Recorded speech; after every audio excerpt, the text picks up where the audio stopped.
Tears, heartbreak, and frustration were some of the expressions of small business owners at Sharon's mall, many of whom watched helplessly as their investment burned to the ground when a fire swept through the Charlotte and King Street Mall. Some of the business owners and their staff were back at the burnt out site this morning to see what they could have salvaged. Many of them said they were given all assurances by the Guyana Fire Service that everything was under control, but then tragedy struck. Basically, right now I'm numb. That's the truth. I don't know if to cry, if to laugh, whether to eat. I'm hungry, but yet not hungry. I really don't know. I really don't know how to react, what emotion to feel or give into for me right now, because when I came, I could have saved my stuff, but they prevented me from getting. I only get to save 2 printers. Other persons get to save from the front.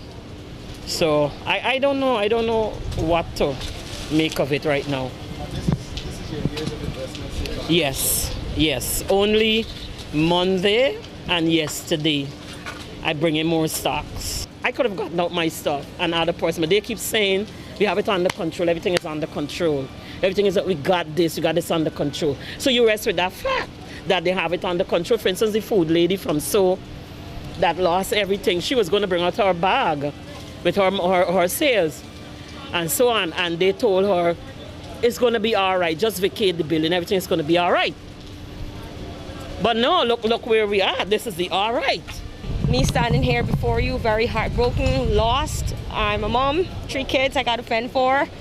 And it's really, really hurtful at the moment, knowing that everything you have or you had came crashing down in a matter of an hour or 2.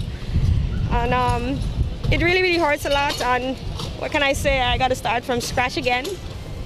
And just to see my shop in flames, down to ashes, it really, really hurts.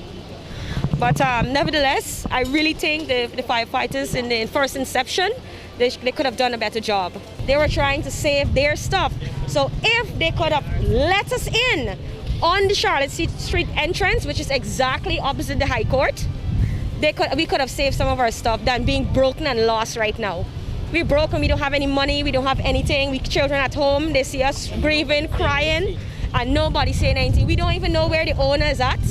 We're not hearing anything. If he come in the country, if he in the country, out the country, if he fall off the map, we don't know. Nobody is saying nothing, we just there.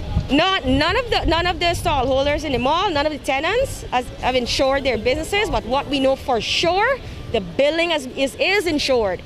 The building is insured, that's what we know for sure. I mean, we may be normal people around here, like small business owners or whatsoever, and most of us in the mall is actually single mothers. We're single mothers, we're trying to fend for ourselves, our family, make your kids happy, live a life, build a better future, and this is what happens. Then COVID hit us, we left with nothing, bro. We left with nothing. If we got 5,000 in pocket, we rich. We left with nothing. I have nothing, only as I stock myself for Mother's Day. It's really hard. I'm a single parent. I have to work for my own. I don't have anything. It's really hard. It's really hard to know you have your little customer taking little credit from you, look out on weekends. Who you gotta go and find? You can't find customer now. You can't find them. We'll be honest to come and say, well, you're there, bring your money. They will come. All I have is me, nothing else, nothing else. Yeah, we just came in 2 months ago.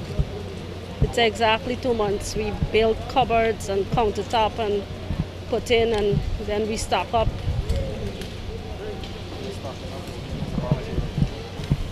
Everything we had, we invested in this because it was just a little smoke around 5 o'clock, 5:30 when we could have just see a little smoke coming out, and then the entire building caught fire till last night. So it was taking its time to get to that extent, and in the meantime the fire service was here. So you know, it's hard. It's hard on everybody, especially in this critical time, eh?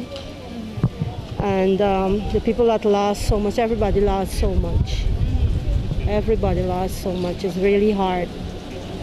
It's heartbreaking. You know, you don't know how do you console somebody about a situation like this. You don't know. The four-story building housed several small businesses and legal offices, but it appears that no proper fire prevention measures were in place at the building. Several persons employed by small business owners were themselves trying to come to grips with the loss. The situation has placed many on the breadline. The estimated losses are said to be in the tens of millions, since most of the floors of the four-story building were rented out. This was the scene Wednesday afternoon as the building was engulfed in smoke, some 2 hours before it exploded. The entire building was in flames and threatened the nearby buildings, City Hall and the court included.